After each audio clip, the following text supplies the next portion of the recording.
Hello, bienvenue sur Report Art. Aujourd'hui, on se retrouve enfin pour une nouvelle analyse. Et voilà, comme on est en septembre, que l'automne va doucement arriver, j'avais envie de vous présenter du coup une toile un petit peu automnale.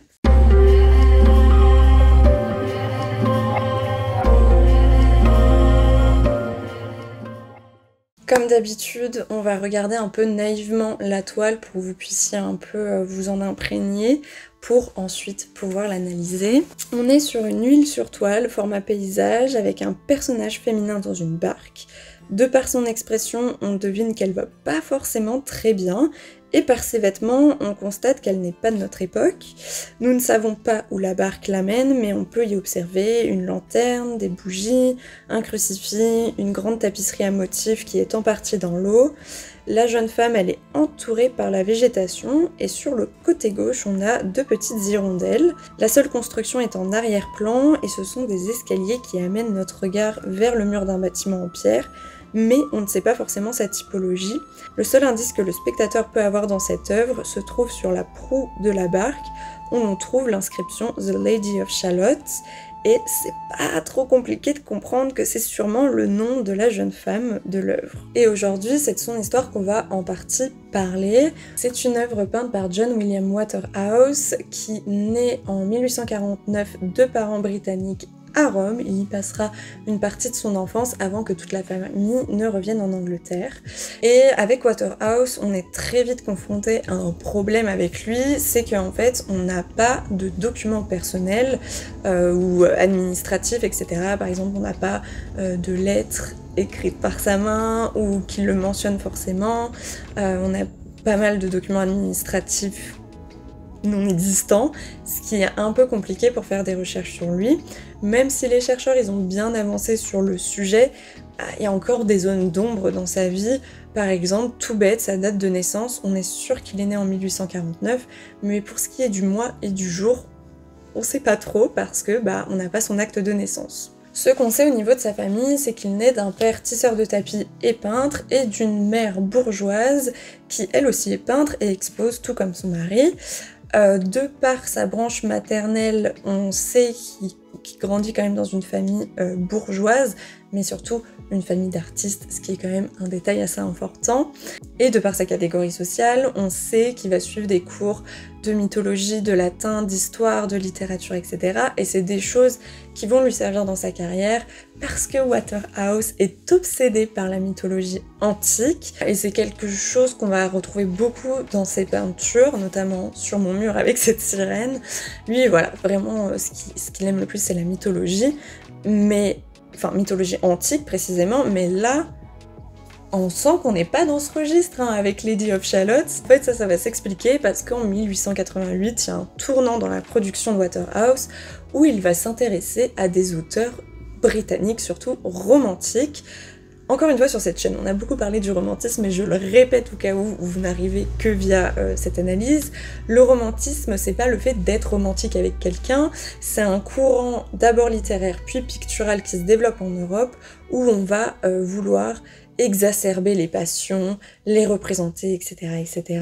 Par exemple, en France, pour la littérature, on a Victor Hugo, et pour la peinture, on a Eugène Delacroix. Mais ce qui va être intéressant de regarder avec l'œuvre de Lady of Shalott, c'est que ce changement de thème, de registre et d'intérêt, c'est pas seulement intéressant d'un point de vue de la carrière personnelle de Waterhouse, mais ça dit beaucoup plus de choses qu'on ne le pense, et on va regarder un petit peu tout ça. Comme je vous l'ai dit, Waterhouse s'intéresse à des écrits romantiques, et c'est le cas ici avec The Lady of Shalott, puisque c'est totalement une mise en image du poème d'Alfred Tennyson, qui s'appelle Lady of Shalott, pas trop compliqué, qui est un poème qu'il écrit en 1833 et qu'il va réviser en 1842.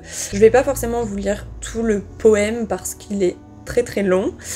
Du coup, ce que je vais faire, c'est en barre d'infos, je vais vous mettre les deux versions anglaises, un lien pour que vous puissiez aller les voir, et une référence bibliographique pour la traduction française, parce que en ligne, j'ai pas trouvé de traduction française bien faite, donc malheureusement voilà, faudra aller voir dans un bouquin si vous voulez la version française. Pour ce qui est de Tennyson, c'est un poète super populaire en Angleterre, notamment à cette époque-là, et ses poèmes vont servir de ressources aux artistes. Waterhouse n'est pas le premier à s'intéresser à ses écrits pour créer, il y en a eu plein d'autres avant. Pour ce qui est de Lady of Shalott, le poème prend place dans un contexte arthurien avec le roi Arthur et les chevaliers de la table ronde. Donc du coup je vais vous résumer l'histoire avec mes mots pour que ça soit un peu plus bref, mais c'est quand même une histoire un peu longue mais très intéressante. Lady of Shalott, c'est une dame totalement inconnue de tous. Elle est enfermée dans une tour sur l'île Shalott, non loin de Camelot, qui est le QG du roi Arthur. Seuls quelques paysans dans les champs l'entendent chanter, mais ils pensent qu'il s'agit d'une fée. Dame Shalott, elle est victime d'une malédiction, mais ce qui est étrange, c'est que, à la fois la dame, les personnages du poème et le lecteur, personne ne sait d'où vient ce maléfice et on connaît aucune information personnelle sur Lady Shalott. Évidemment, ça permet d'augmenter le mystère tout au long de l'histoire, etc. Cette dame, elle est condamnée à ne jamais sortir de cette tour et à tisser une tapisserie en se basant sur les différentes scènes qui peuvent avoir lieu dehors. Cependant, pour observer ces modèles, elle ne peut pas regarder par la fenêtre, elle a uniquement le droit de les regarder à l'aide du reflet d'un miroir. Au début du poème, on n'a pas l'impression que ces conditions de vie un peu extrêmes touchent Lady Shalott. On a plutôt l'impression qu'elle s'en accommode plutôt bien, mais va avoir un premier déclic dans le poème, puisqu'un beau jour, un jeune couple tout juste marié passe sous sa fenêtre, et c'est à ce moment-là que Lady Shalott se dit que peut-être qu'elle aussi, elle aimerait connaître l'amour et que ses conditions de vie sont peut-être pas si normales que ça. À ce moment-là, elle révélera « Comme je suis lasse des ombres », traduction « J'en ai marre d'être enfermée et de ne pas pouvoir vivre ». Mais le moment le plus capital du poème va être le moment où un chevalier rentre à Camelot et passe sous la fenêtre de la dame. Ce chevalier, c'est le célèbre Lancelot, et Dame Shalott a un coup de foudre, à tel point qu'elle cède à ses pulsions et décide de regarder par la fenêtre. Il est trop tard, son miroir se brise et la malédiction fait effet. Elle sait qu'elle va mourir, donc elle décide de sortir de sa tour, de monter dans une barque et de se diriger vers Camelot. La barque arrivera à destination, mais Lady Shalott est déjà morte. Avant de partir, elle a pensé à inscrire son nom sur la barque pour qu'elle puisse être identifiée, puisque je le rappelle, personne ne la connaît, et ce sera Lancelot qui l'identifiera à l'aide de l'inscription et prononcera les grâces sans savoir qu'elle est morte en l'observant de la fenêtre. Donc voilà pour cette histoire qui est pas forcément l'histoire la plus fun au monde, et du coup on va voir un petit peu comment Waterhouse a retranscrit ce poème en peinture. Pour ce qui est du sujet de cette œuvre, c'est donc la dernière partie du poème où la protagoniste meurt sous l'effet de la malédiction. Et donc là, je vais pouvoir vous lire l'extrait qui correspond à ce qu'on voit chez Waterhouse. Comme ça, vous allez pouvoir voir s'il a rajouté des choses, s'il est fidèle à ce qu'a écrit Tennyson ou non. Je préviens juste que la traduction n'est pas forcément littérale et parfaitement parfaite parce que ils ont essayé de faire rimer les vers en français et donc il y a dû avoir des adaptations de vocabulaire pour que ça puisse rimer. Donc voilà, je vous préviens tout de suite pour les puristes, etc. Mais ça vous permet quand même de vous donner une bonne idée de ce qu'a pu écrire Tennyson si vous parlez pas anglais. Si vous parlez anglais, je vous invite évidemment à aller voir la version originale. Donc Waterhouse adapte le chant 4 du poème de Tennyson. Dans l'orageux vent d'est, ici-bas s'essoufflant, les bois pâles, jaunissant, s'effeuillent languissamment, et le frêle ruisseau s'écoule plaintivement, comme le ciel, près des terres, s'éplore sinistrement sur les tourelles de Camelot. Ce soir, elle descendit et trouva un esquif, sous un saule, laissé seul, à la dérive, puis, autour de la proue, elle inscrivit ces signes, la dame d'Escalote. L'or, au-delà du cours sombre et houleux, ainsi qu'un nécromant affrontant en sa transe la vision d'une vie de malchance, sous le masque d'une froide contenance, regarda-t-elle vers Camelot. C'est ainsi qu'à la nuit naissante, rompant la chaîne, s'étendit indolente au sein de l'esquif qui l'emporta, loin de là, la dame d'Escalote. Couchée, dans sa robe d'albâtre, qui de ça, de là, autour d'elle folâtre, des feuilles légères sur sa joue blanchâtre, tombant parfois, en cette nuit aux mille échos, elle flotta, doucement, vers Camelot, et comme l'esquif allait longeant, ses verts coteaux plantés de saules où dorment les champs, là, dit-on, elle chanta son dernier chant, la dame d'Escalote.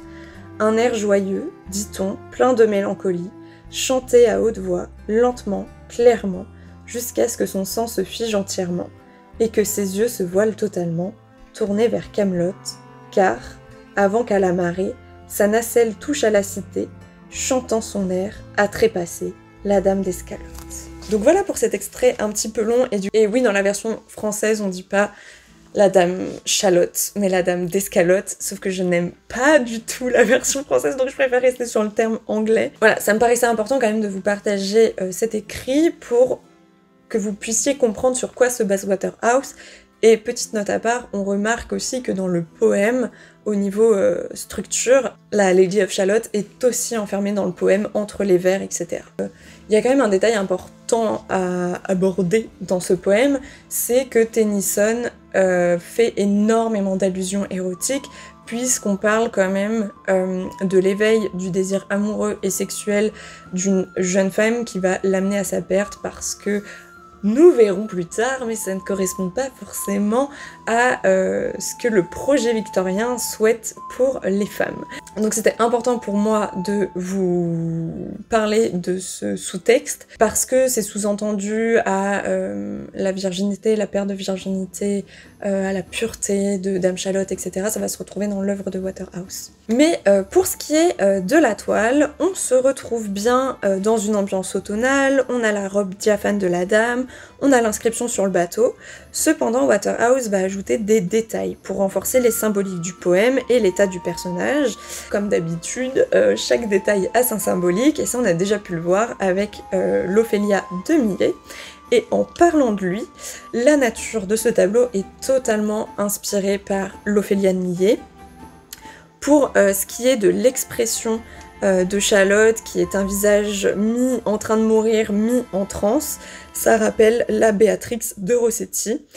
Et ce n'est pas du tout un hasard que on retrouve des références à des pré-raphaélites chez Waterhouse, puisqu'il en est l'héritier direct. Encore une fois, on a déjà pu parler de cette confrérie, de ce groupe, quand on a parlé de l'Ophélia de Millet, donc si vous voulez plus d'infos, allez la voir. Mais globalement, Waterhouse fait la rencontre, entre guillemets, picturale, on va dire, des pré-raphaélites en 1886, lors d'une rétrospective de Millet. Sauf que si on remet un peu dans le contexte de l'époque de Waterhouse, à ce moment-là, les peintres ils sont plutôt dans un style naturaliste, donc c'est-à-dire... Petite pause ici parce que j'étais en train de raconter n'importe quoi sur le naturalisme que j'ai confondu avec le réalisme, mais globalement en fait comme son nom l'indique, les artistes du 19e vont s'intéresser à la nature pour ce qu'elle est et essayer de ne pas l'enjoliver comme pourrait le faire un peintre romantique par exemple, et de la regarder telle qu'on la voit dans la vraie vie, dans la réalité. Mais du coup ça fait que les productions de Waterhouse, qui se basent très souvent sur des contes, des mythes, etc., ça va se démarquer des autres artistes de son temps, ce qui est quand même pas mal pour pouvoir vendre, du moins si ça plaît et ça plaît à ses contemporains.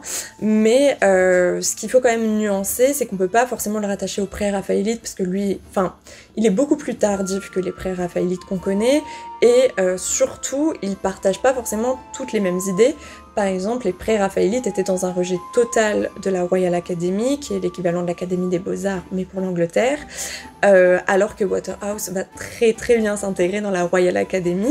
On en reparlera un petit peu plus tard, mais voilà, donc Waterhouse c'est un artiste compliqué à classer, parce que il puise dans différentes choses pour créer son art, et ouais, il est un petit peu compliqué à classer. Voilà pour quand même ce point de nuance que je voulais apporter. Donc, pour la Lady of Shalott, on remarque que c'est totalement un thème pré-raphaélite, enfin vraiment, d'ailleurs certains pré-raphaélites ont déjà traité de ce sujet, mais pour ce qui va être du traitement, on remarque quand même quelques petites choses étranges, parce que c'est pas forcément un traitement qu'aurait fait un pré-raphaélite, notamment il y a quand même quelques petites touches de naturalisme.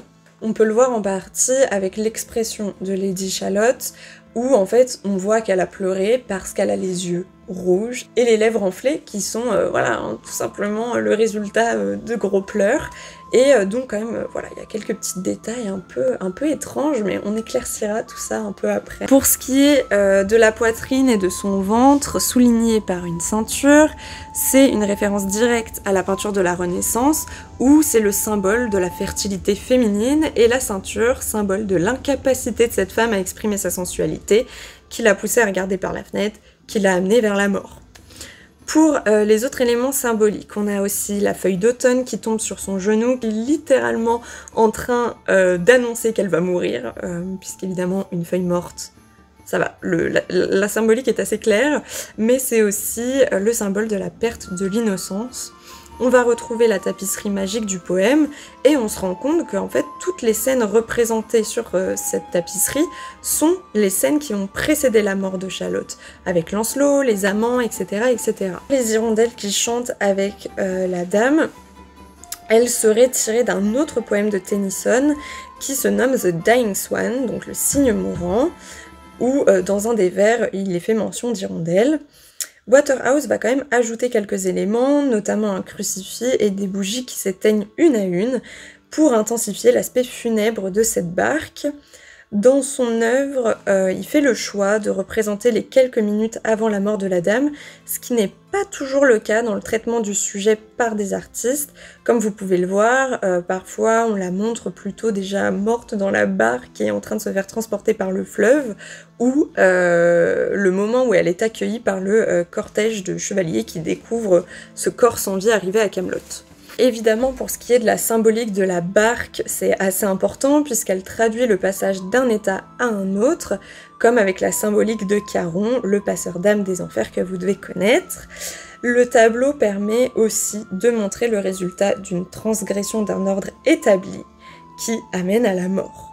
En gros, transgression, punition, mort. C'est une histoire qui va quand même obséder Waterhouse sur pratiquement 30 ans, puisqu'il va faire 2 autres œuvres sur ce poème, et ça va être d'autres passages du poème, et évidemment on va regarder un petit peu tout ça, et on va suivre l'ordre de production de Waterhouse, parce que en fait, sa première œuvre c'est la mort, mais la deuxième c'est le passage avec Lancelot, et la dernière, le passage avec les amants, donc en fait il a remonté l'histoire dans sa production, donc on va faire pareil. On va commencer avec Lady de Shalott regardant Lancelot de 1894. C'est donc le moment de bascule du poème où l'on voit Shalott en transe, avec une expression mêlant la peur et l'envie. Elle est totalement magnétisée par Lancelot.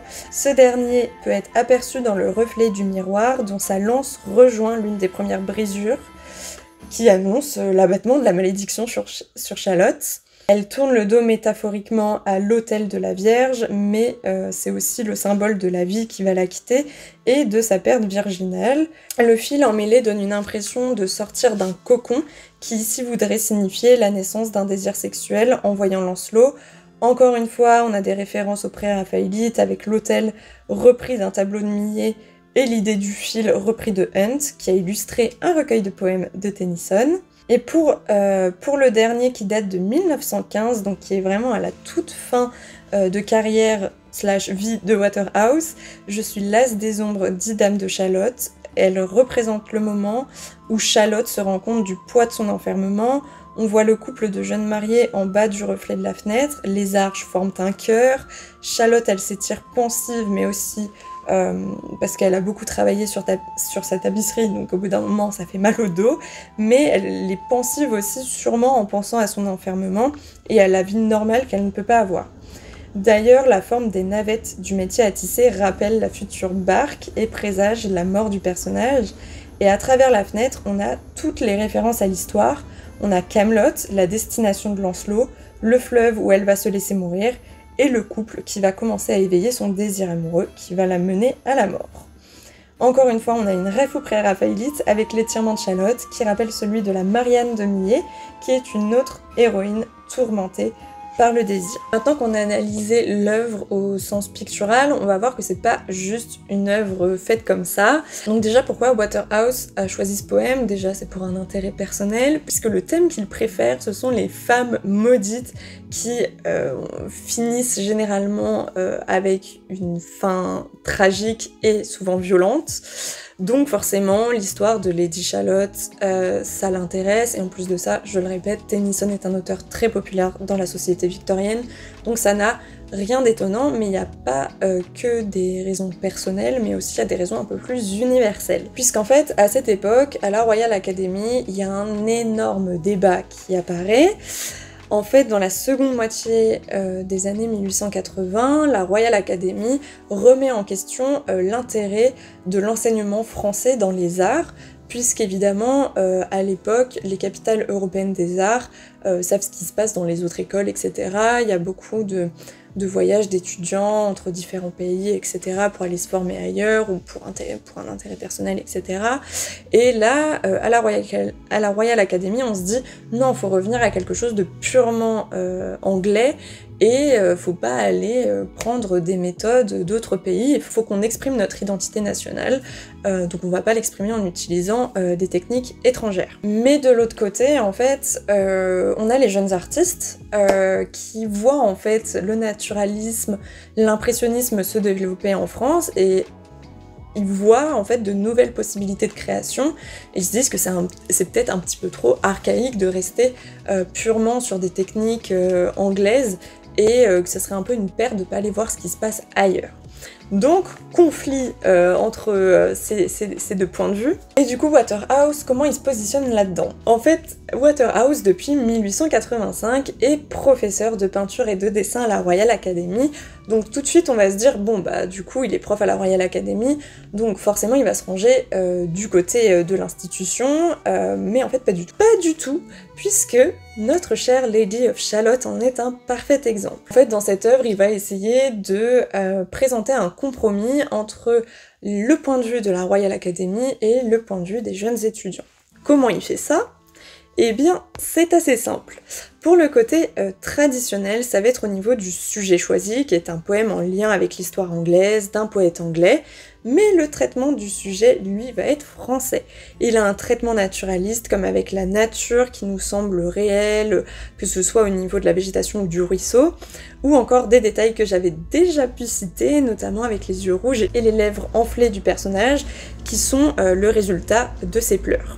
Sa touche de pinceau aussi, elle est française puisqu'il utilise la technique de la touche brisée à l'aide d'un pinceau plat.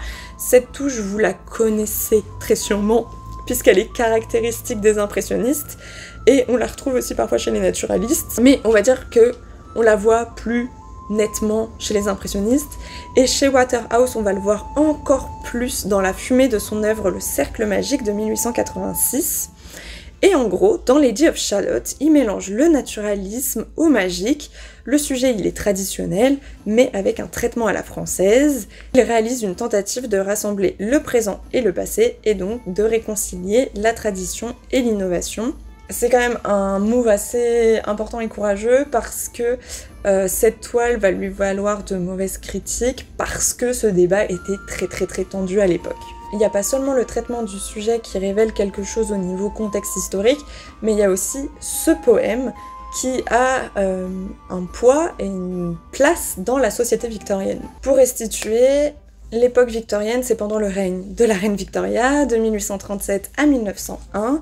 On est dans une société qui se modernise et qui s'industrialise, mais on a une bonne partie de la population qui a faim, qui a des maladies, un problème d'alcoolisme, il y a quand même de la prostitution pour survivre. En somme, des conditions de vie quand même compliquées.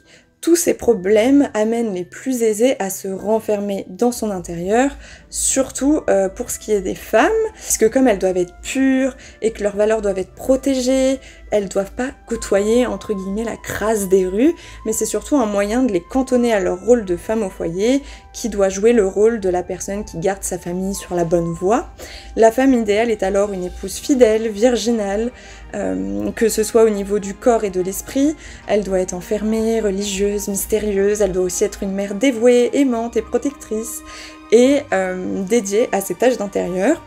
Les poèmes de Tennyson sont très populaires à cette époque, puisqu'ils offrent un échappatoire à ce nouveau monde, et aussi ces poèmes servent d'allégorie à l'ambition du projet victorien. Lady of Shalott, elle représente cet idéal de madone victorienne, mais de son côté, elle n'a pas le rôle de mère, mais c'est une martyre de l'amour, et c'est seulement par sa mort qu'elle sera vue par Lancelot. Dans cette idée de l'intérieur comme espace de sécurité contrairement à l'extérieur, la malédiction de Shalott prend tout son sens avec le projet victorien. Elle est empêchée de regarder par la fenêtre, qui est l'élément qui fait la jonction entre l'intérieur et l'extérieur.